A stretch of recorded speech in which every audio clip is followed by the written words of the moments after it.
So in particular, it was the following passage from the first volume of Stiegler's influential series, Technics in Time, where Stiegler issues the following kind of opening proclamation. He writes, "Today we need to understand the process of technical evolution, given that we are experiencing the deep opacity of contemporary technics. We do not immediately understand what's being played out in technics, nor what is being profoundly transformed therein, even though we unceasingly have to make decisions regarding technics, the consequences of which are felt to escape us more and more." So Stiegler here registers the challenge posed by the fact that the vast majority of everyday technologies have evolved to operate quasi-autonomously from human cognition and on timescales below the threshold of human perception. And tellingly, Stiegler casts this problem in visual terms. The phrase deep opacity of contemporary technics suggests not only cognitive impenetrability, but also a profoundly literal invisibility, a thickness through which light and hence sight cannot pass. For example, even though I use my laptop virtually every day, I was not cognizant of what was happening inside the machine as I typed the words I'm now reading to you, nor was I able to see those computational operations take place directly in their runtime, whether that be as assembly code, machine language, or all the way down to voltage differentials playing out at the level of hardware.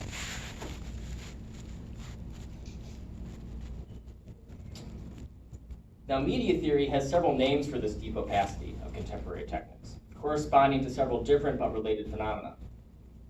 First and foremost, there is the aforementioned figure of a depth of digital code operating inscrutably behind the surface of a screen, promoting what Wendy Chun has described as the persistence of visual knowledge in the encounter with software, or what Alexander Galloway summarizes as a depth model of representation between sources and surfaces, scripts and screens, the code and the user.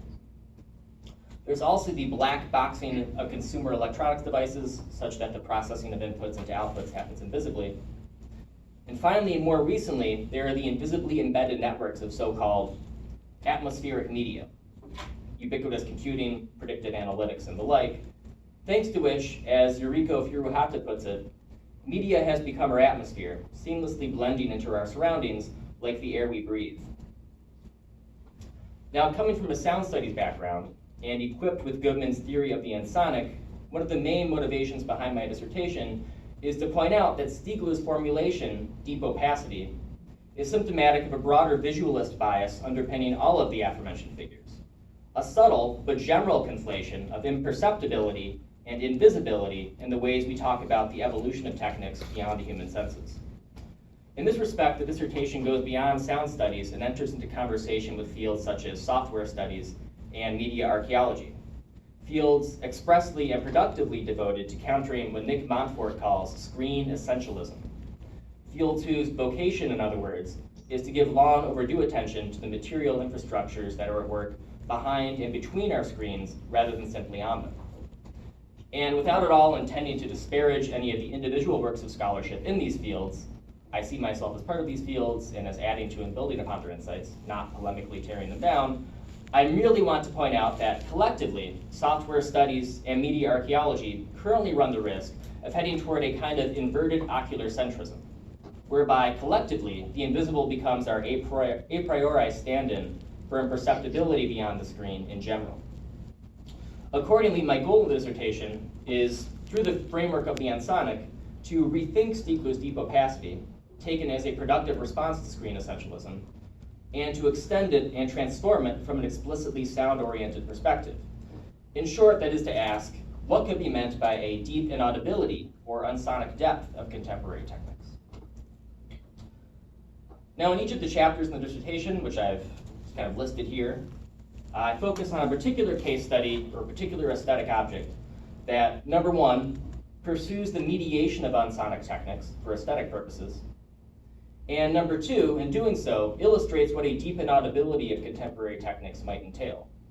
And obviously I don't have time to look in detail at every case study, but I would like to share briefly two of them, just to give a sense of the expansiveness of unsonic techniques as a concept, and how I see all of this working in the dissertation.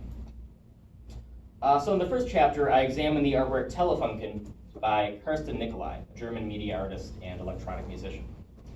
So the piece originated as a gallery installation, pictured here, before Nicolai released it as a CD on his Raster Noten record label. And it features a CD composed of impulse frequencies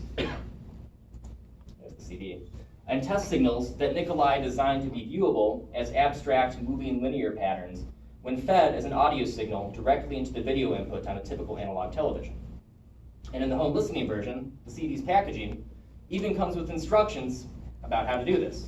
The user simply plugs the left audio channel into the television's video input, the right channel into the television's audio input, and with very little effort, the signal becomes simultaneously visible and audible.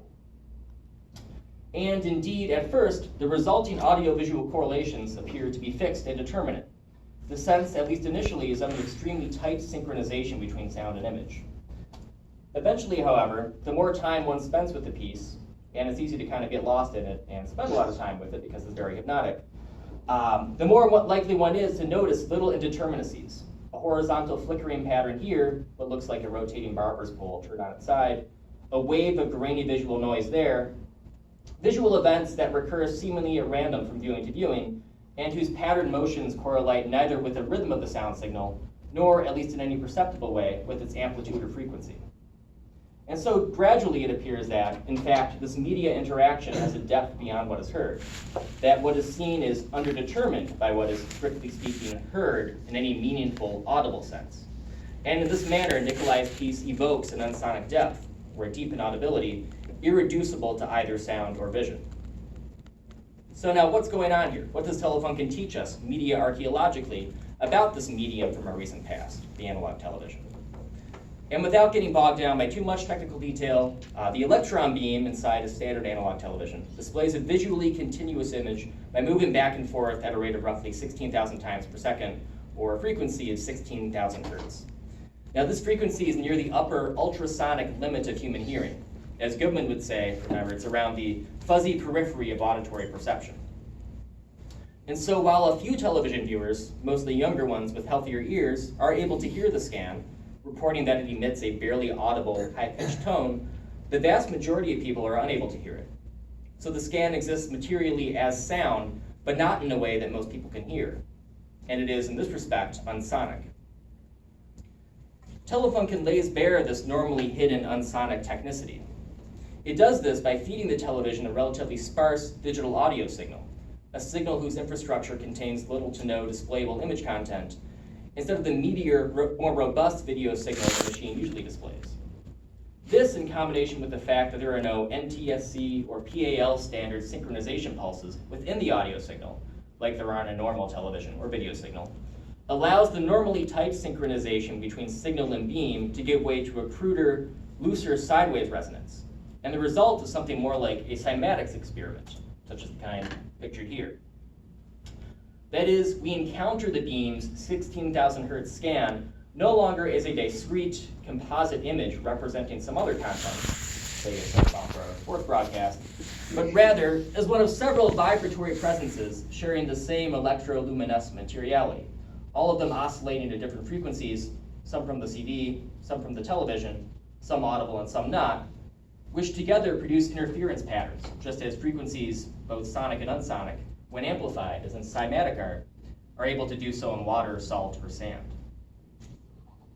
Now, Nicolai's repurposing of the electron beam along these lines has historical antecedents. For example, Namjoon and Haik's famous prepared television installations, such as Kuba TV, Participation TV. Both pieces feature an analog television whose beam has been modified so as to respond not only to the television's internal scanning frequency, but also to frequencies from an external audio device, a tape recorder or radio in the case of Kuba TV, and a microphone in the case of Participation TV. Even earlier, during the prehistory of television, inventors, tinkerers, and amateur technicians had already performed similar experiments with the then new medium, modulating its unsonic scan to convert sound signals into images and vice versa, such as in this 1928 issue of the magazine Radio News, where one finds a set of instructions telling amateur radio enthusiasts how to build their own television sets so that they can see radio signals. All of this is to say that buried within the long history of television and video art is an untold story of sound becoming visible and visual techniques behaving unsonically as unsonic techniques. An unsonic technicity that video artist Bill Viola gestures toward when he suggests that to truly engage the materiality of the video image, one must treat it not as a collection of stills, as is the case with the traditional photographic film image, but rather as a literally acoustic, if inaudible, phenomenon. Quote, a standing wave pattern of electrical energy, a vibrating system composed of specific frequencies as one would expect to find in any resonating object. So that's the first chapter. But I'd also like to briefly touch on the second chapter just to give a sense of variety and sort of the different kinds of things that unsonic technology can mean. So in chapter 2, my main case study is an older piece, and indeed a film or cinematic one. Oscar Fischinger's film Radiodynamics from 1942. It's a remarkable instance of silent visual music, a long-standing tradition whose canonical period scholars tend to associate with early to mid 20th century experimental abstract film, and Fischinger is definitely one of the foremost figures here. So the film begins not with a title slide or credits, but instead with an insistent disclaimer, please no music, experiment in color rhythm. Preparatory remarks out of the way, the film then launches head-on into what is indeed an intensely rhythmic and entirely silent sequence of abstract color animation. I've actually got the first couple moments of the film here, which I'll play. And it's in silence.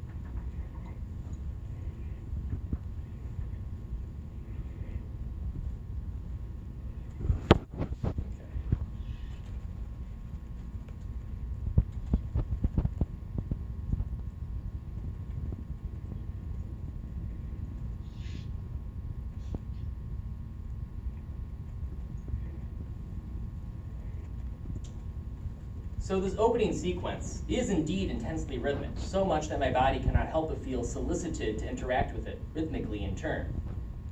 For instance, after the first few iterations of that opening loop, I begin silently in my head counting off 1, 2, 3, 4, 1, 2, 3, 4, as if to keep time with this cyclic pulsation. In some viewings, this counting inside the head gradually snowballs into a kind of nascent vocal articulation, where each pulse solicits a rhythmic tinge or tensity in the vocal tract. In other viewings, I even find myself breathing in time with the pulses, subtly punctuating my exhalations every time the loop restarts. And variations on this four-pulse motif recur throughout the film and solicit similar kinds of intercounting and other subtle sub-vocal interactions. Now, lest this description seem too subjective or autobiographical, it should be noted that Fischinger, according to visual music scholar William Moritz, intended the film not simply to be shown in silence, but more precisely, by way of that silence, to function, quote, as a contemplative meditational aid containing both hypnotically pulsating mandalas and brilliantly flickering single-frame images. Regarding the film's opening loop, Moritz says that, indeed, you could presumably watch it like a Tibetan prayer wheel or so for hours and hours, and it would just repeat and become a hypnotic, prayer-inducing state. Radiodynamics not only formally recreates the structure of yoga itself, he writes, but also, by sensitizing our eyes, it allows us to actually participate in the hypnotic yoga meditation. Now, if we bracket the quasi-mysticism of these descriptions and bring them back down to earth, we find what French sound theorists Jean-Francois Aguillard and Henry Torg call phonamnesis. Phonamnesis is sound that is imagined but not actually heard, as they put it, a lived situation that engenders an inner and silent listening. In terms that resonate strongly with the animated visual silence of radiodynamics, they point out how listening is an act that can sometimes be totally mental and silent. Graphic sonic effects, characteristic of strip cartoons and real phonamnesic indicators, transpose the sonic world into the visual field in which the occupied surface and the shapes of letters combine to illustrate or invent the intended effect. Now, given that there are no such sound-making people or objects represented in Fischinger's film, what are the contents of its phonamnesis? In other words, the film gives us phonamnesic indicators that solicit imagined inner sounds, but what are these sounds of? The gunshot that I hear in my head, for example, as I read a comic book or one of Aguillard and Torg's strip cartoons, is the sound of the gunfire drawn on the page. In the case of Fishinger's film, however, it's unclear in what sense the phonomusic inner dialogue it solicits is of these pulsating shapes and colors. So the answer I offer, just briefly in the dissertation, is that given the absence of representational content, i.e. sound-making characters or objects, in the film itself, the viewer must draw on their body's own sound-making capacities to provide phonomusic content. And this is precisely what is happening as I count along silently with the film's opening loop, 1, 2, 3, 4, 1, 2, 3, 4. I imaginatively lend sound to the rhythm by drawing on my body's own potential locally enacting. Then what this illustrates, I argue, is Steve Goodman's second inflection of the ensonic. That is, the phonomusic effects of radiodynamics take the form not of ultrasonic or infrasonic frequencies per se, which is what Goodman refers to as the fuzzy periphery of auditory perception, but rather of the dimension of sonic virtuality. Through its virtual unsonic phonomusic musicality, I argue, in this chapter, that Fishinger's film lays bare what I call the unsonic depth of musical techniques. Now, obviously, I don't have time here to unfold this latter claim in detail, but I would like, by way of conclusion, to just briefly sketch its contours. By musical techniques, I mean a diffuse resonance between musicalized sound and the human motor system, a resonance that manifests experientially as a felt solicitation to bring one's body, harmonically, melodically, or rhythmically, into participation with a musical event. Literally, this means that on functional magnetic resonance imaging scans, as has been demonstrated, musicalized sounds tend to light up areas of the brain that non-musical sounds do not, even during states of so-called passive listening. That is, where test subjects haven't been asked to interact, and indeed are not interacting, at least not visibly or outwardly, with the piece of music.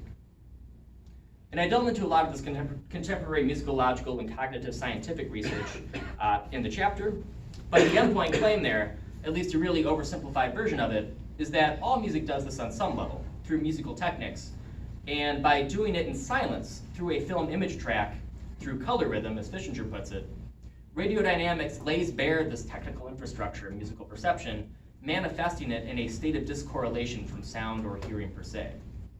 And so I want to just end here by offering this as another possibility or variation on what might be meant by a deep inaudibility or unsonic depth of contemporary techniques. And I think I'll wrap it up there. Thank you. Okay, that was great. But so how should we do this? Who wants to begin questioning? I'll wait till the end. Do you want to go or do you want? Sure, I can go. Okay. Since I'm here, I'm opaque. I'm unseen at the edge of the frame. We can move over a little So yeah, sure. I thought this was fantastic. It's a fantastic dissertation. Thanks. I was really impressed with its elegance and just the level of insight on the local level. It seems to me to hang together really well. I'm planning on making use of it, myself, immediately. It was quite generative and exciting to read. So I'll just give you sort of two questions that are also just like feedback or something, things I was thinking about as I was reading. So one is, I'm wondering if you have more to say about the historicity of these kind of techno-aesthetic developments that you're tracing out, or what you call at some point the creeping colonizing of the inaudible. Mm-hmm. I feel you get closest to making a claim along those lines, or I mean, you start to speculate around those lines when you're talking about the earworm, right? And how that's sort of especially apt for cognitive capitalism. But I was also thinking just of the kind of opening conceit where you're talking about Stiegler and opacity, and moving from there on sound.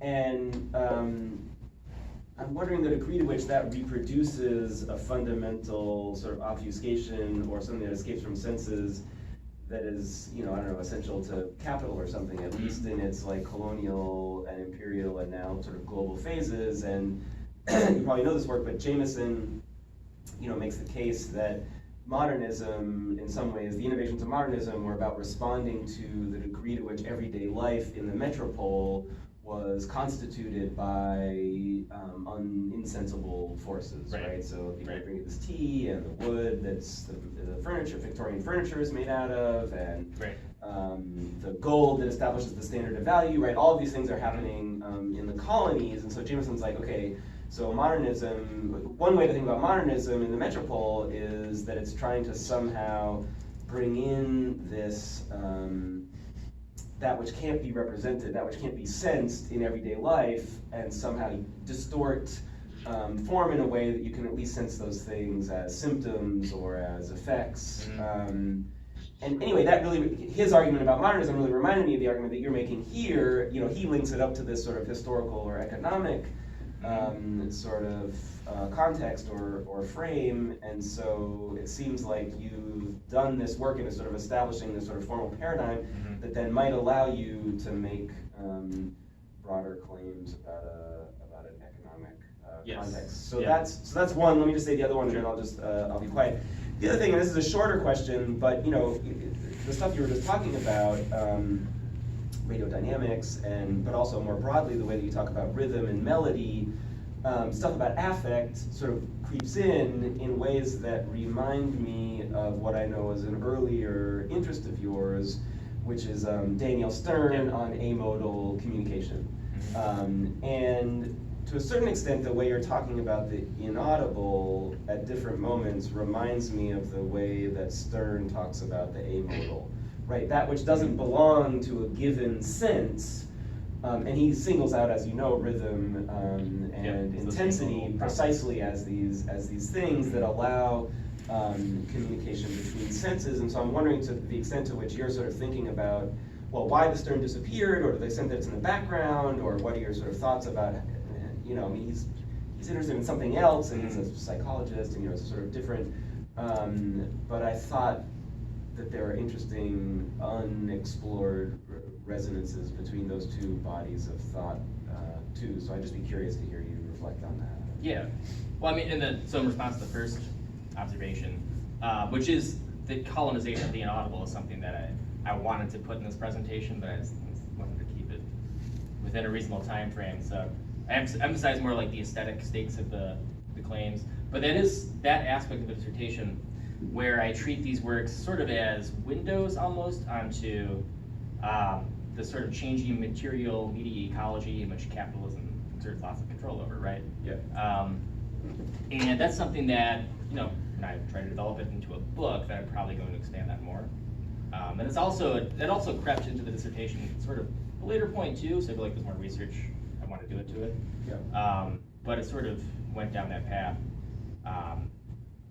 Especially with the earworm stuff and the idea of like the data industry implanting certain kinds of technologies into digital audio signals that you don't hear, that are used for like marketing purposes and stuff, right?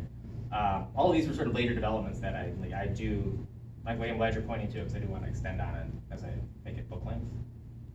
So the second question, yeah, it's just Daniel Stern disappearing. I don't know how that even happened really, because he was in my early grad school days, that was like my #1 go-to source. That seemed almost to map onto all the cases I was looking at. And there's another version of the 4th chapter that exists only kind of in outline form, where he's still really crucial to it. And instead of looking at principally at just irreversible as this one example of a particular kind of sound design effect in mainstream cinema, it sort of took a more general look at mainstream cinema sound design as a whole, and his was still really his theory was still really crucial there. So yeah, I mean, I think partly it was just trying to focus more on the claims I was making and having maybe less theoretical diversions. No, if I can intervene, I know it's... I think it works, yeah. Yeah. I think it works. It's not an objection. I'm just curious. Yeah. I think it is interesting. Yeah. I think there's a lot of directions which you go from this. So I had a bunch of things, but one, since given the mention of Stern, is how this relates to something you touch on very briefly, but you don't do, but which other people theorize, which is stuff about synesthesia. Yeah. Okay, so I mean, people like Masumi use Stern in order to think about synesthesia, the root perception. Then phenomenologists like Vivian Chopchak talk about empathetic responses to both sounds and images, and she even links it to the other senses. But, I mean, and this all obviously relates to a lot of stuff you otherwise cite, like Shiod, on how the music reflects the way we understand the images, even though we can only feel like images. And that's even heard, I mean, it's like Woody Worman's book, Unheard Melodies, those are the melodies you actually do hear, but which you don't, you sort of overlook. So I just think there's a lot of stuff there, which, I mean, for future work or expanding this. So I don't know if, how does, but I guess the form of it as a question for your specific thing is, how would you relate these whole configurations of synesthesia to the question of unsound or the inaudible, in the sense that, I mean, when you're showing that these things visualize sound patterns which we cannot actually hear. Right. So but I mean, so on one, there's a sort of the edge of perception, or that which is irreducible to perception, yet which affects us. Right. And so we perceive it unaffected directly, and that's translated from one modality to another. And then the other thing, this whole sense of an amodal background. Right. Which, I mean, those two are related, they're not identical, so I Yeah. wonder if you have any thoughts about teasing out the relations between them. I know that's a hard question, but I mean, I thought your distinction was really great, but part of what's so great about it is that at every point I was saying, oh, this is fabulous, what would happen if we then, Right. you know, next. Yeah, in an early version of the Telefunken chapter, I sort of, I took more of that angle where I was thinking about it explicitly in terms of synesthesia, and then almost kind of moving past it, because that was, when people tend to interpret that work, and I don't think spend any lengthy studies on it, like when I've been here, but there's been criticism of it, critical accounts of it, and their go-to figure is indeed synesthesia, right? Like this sort of crossover of the visible into the audible and vice versa. Yeah. And what stuck out to me was that there is this sort of amodal depth, as he put it, that wasn't reducible to, not reducible to the figure of synesthesia, because synesthesia seemed to operate only on the level of what is perceptibly encountered, right? Well, that's why the two are, these two, I've never seen anybody put these two ideas, synesthesia on one hand and beneath or above the threshold sensation on the other hand, but I think there's interesting connections between what you're starting to suggest. So that's almost, that prosthetic synesthesia can almost function as a sort of an access point for stuff that is amodal.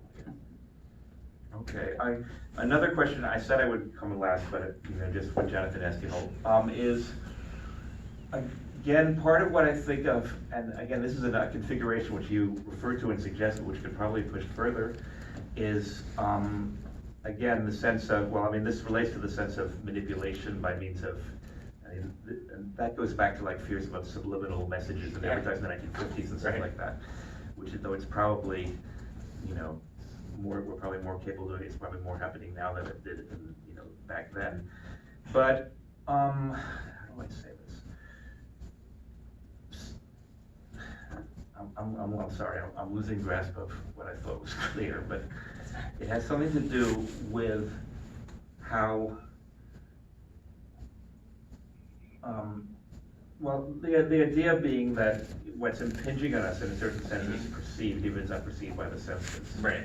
I mean, this is something I actually find more in Whitehead than in phenomenology, which is one reason why, which is that we can't see ultraviolet rays, but if you get a sunburn, you're in effect, it's your delayed perception of ultraviolet rays.